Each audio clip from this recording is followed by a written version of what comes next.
Hello my beautiful souls! Welcome sa ating tarot reading sessions. Keep in mind, general reading po ito. Maring mag-resonate, maring hindi.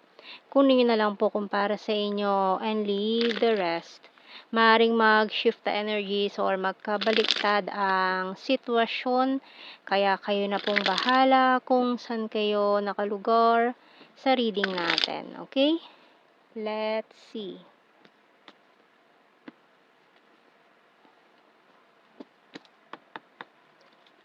So we have here the Page of Cups and the Queen of Wands. The Moon, Three of Pentacles, Page of Swords, Queen of Pentacles. Seven of Swords and the Two of Swords. Bottom card is the Four of Swords. Okay, so yan, kung ikaw ay nag-heal from your past experience or isang failed relationship na who broke your heart, sinira yung tiwala mo, maaari nagkaroon ng third party scenario or kung ano man yung nagawang ng taong to na pagiging deceptive, ganyan. So, ngayon mukhang you're giving yourself time to heal, parang binibigyan mo ng time yung sarili mo ngayon para mag-unwind, makalimot, kumbaga nagso-soul searching ka ngayon, pumupunta-punta ka sa mga lugar na parang gusto mong puntahan ngayon, parang pumunta ka sa mga nature para mag-heal, ganyan. Pero itong taong to is still keeping tabs on you, no? Kumbaga, sinisilip-silip ka pa rin yan or mga tinatanong-tanong niya kung ano nangyayari sa'yo, kung anong update about you. So, kahit naman kasi itong taon to is nagloko or kung ano man itong ginawa niya sa'yo is parang concerned pa rin naman siya sa'yo, no, kahit papaano daw. Ganyan. So, tingnan natin anong message ng Archangel natin dito. Breathe. Okay. So, by Archangel Raphael. Take several deep breaths and exhale slowly to awaken your energy and to release old pattern. So siguro ang tagal mong tiniis tong taong to, no, kung very toxic relationship ang nangyari sa inyo ng taong yan. So ang tagal mong tiniis pero paulit-ulit na lang din tong ginagawa niya. So maaaring ikaw na rin yung kusang nag-walk away sa kanya kasi mukhang hindi mo na rin matiis itong mga pinaggagawa niya. And then ngayon kasi iniisip niya kung paulit-ulit niya na tong ginagawa, kasi iniisip nitong taong to is patatawarin mo ulit siya. Ganon. Hanggang sa ayun, napuno ka na. Talagang mukhang napuno ka na talaga sa taong to. Kaya nag-walk away ka na. Hindi ka na talaga bumalik sa kanya or tinapos mo na lahat. Kahit pa sabihin natin mahal na mahal mo yan taong yan. Pero wala napuno ka na eh. We have here mirror and waiting shed. So, kumbaga sa inyo, ngayon, ikaw naman ang hinihintay-hintay niyang bumalik or umuwi.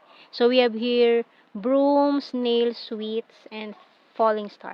Kasi parang nagpakalayo-layo ka ngayon eh. Yan o, talagang nagso-soul searching ka. Kumbaga, pwedeng pupunta ka ngayon, nag-hiking, ganyan, or focus ka lang sa goals mo.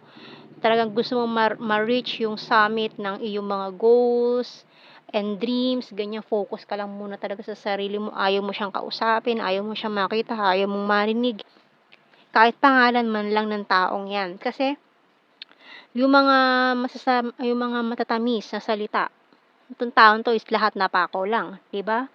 So, yung mga pangako niya, napako lang.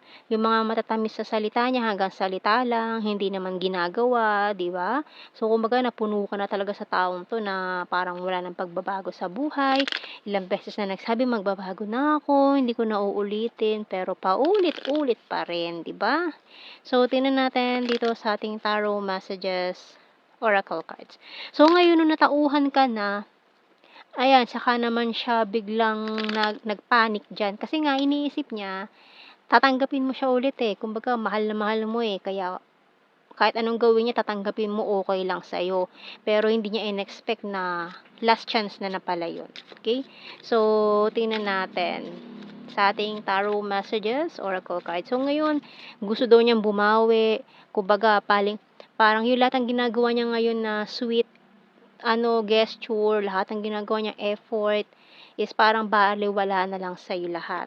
So, we have here, money is important. You're so sexy. Ayan, keeping tabs on you. I will fight for you. So, ngayon talagang pinagdudukdukan niya yung sarili niya, "Hindi, ilalaban ko 'to para ano, ganyan-ganyan." 'Di ba? Ang dami niya ngayong hanash. Pero nung una talagang wala lang sa kanya, talagang dapat nung una pa lang, 'di ba, nag-effort ka na. So, ngayon na naubos na yung pasensya, so wala na, 'di ba? So, you're my destiny, I need to achieve my goals, you excite me and I'm working hard for our future. So, ngayon saka lang siya gustong bumawi talaga, 'no? Kung kailan parang ayaw mo na talaga, isinuka mo na itong taon 'to tapos ngayon sabi niya, "Hindi, gagawa ko ng paraan para matanggap mo ulit ako." Kasi nga ikaw parang na-trauma ka na, na mauulit na naman 'yun. Kaya ayaw ko na mauulit na naman yung mga pinaggagagawa mo niyan. I want to surprise you. Kaya itong mga surprise niya, itong mga ginagawa niya ngayon is parang taas kilay ka na lang, narinig ko na 'yan, ginawa mo na 'yan dati. Gasgas na yung mga sinasabi mo pero wala, 'di ba? So, nakakapagod yung mga gano'ng ano, kaya kayo wag niyong sasayangin yung mga opportunities or chance na binibigay sa inyo. Kung nagkamali man kayo sa una, wag niyo na ulitin, 'di ba? Panindigan niyo na na talaga ng bago na kayo, wag niyo na para anuhin pa, 'di ba, ubusin pa yung pasensya nung taong nagmamahal sa inyo, 'di ba? So, tingnan natin. Kasi 'pag sa huli talaga, minsan wala rin sa dulo yung pagsisisi, nasa gitna, 'di ba? Kaso wala na, Tingnan natin. I left when I saw you with someone. So, may third party energy pa na naganap dito. I wish I had treated you better. So, 'di ba? So, ngayon sa kanya na-realize 'yun ang mga maling ginawa niya, 'di ba? Sana pala trinatan na kita ng maayos dati para hindi ka nawala sa akin, oh. Tapos ngayon nanghihinayang siya diyan na kung kailan naubos na yung pasensya mo sa kanya. I love you daw. And I'm grateful for the spiritual lesson. Oo, lesson learned talaga 'yan. And I feel you leaving me behind kasi nga parang ikaw na yung tumatakbo sa kanya ngayon, ikaw na yung runner. Kasi dati ikaw yung chaser, tapos siya takbo lang ng takbo kasi alam niya, hindi mahal ako niyan, kasi tatanggapin niya pa rin ako kahit anong gawin ko. Tapos ngayon ikaw na yung tumakbo palayo sa kanya, siya naman yung naghahabol ngayon. I look for you everywhere. Talagang hinahanap ka niyan, talaga lang. And you don't know how hard it was to let you go. Sometimes I stay awake thinking about you. I love you unconditionally. 'Di ba? So, yan talaga mga pagsisisi ng mga taong yan. Minsan nasa dulo, minsan nasa gitna, wala talaga sa una yan. So, tingnan natin. Kaya wag na wag niyong sasayangin ang tiwala, no, ng mga taong yan na talagang kung mahal na mahal ka, ay wag mong sayangin.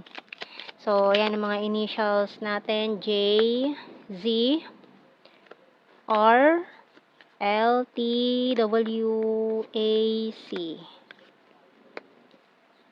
S ang bottom card natin. Okay, so tingnan natin sa blue card. We have here, ayan, chaser. And guilty pa, di ba? And separation. Ayan, so tingnan natin sa ating general signs and messages. So, keywords na lang ito, hindi na natin kailangan i-explain dahil alam nyo na yan. Malaki na kayo. We have here very serious. So, ngayon, saka lang daw siya nagseryoso. Di ba? Funny. Paano yun? Joke ba yun? Parang sinabi mo yun sa kanya, hindi, seryoso na ako ngayon, pero sabi mo is, ano yun, joke ba yun? You're so funny. Ganyan, di ba? So, we have here, soon. Nako, pero soon, mukhang may darating na bago. Nako, talagang mawawalan siya ng chance niyan. Sword is air sign, Gemini, Libra, Aquarius. Number 1, 9 pala, sorry. Quiet person. So, yan, creepy stalker. Talaga nag-i-stalk yan sa'yo ngayon, Rainy season. Taurus, City, October, Cold City.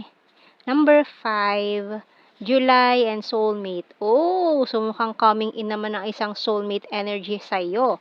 Okay, so we have a crazy for you. And overthinker. So, ngayon mag-overthink malala yan. Talented and friendly. Okay, so ayan ang ating reading, my beautiful souls. Thank you for watching. Take care and God bless. See you in our next reading, guys. Bye-bye.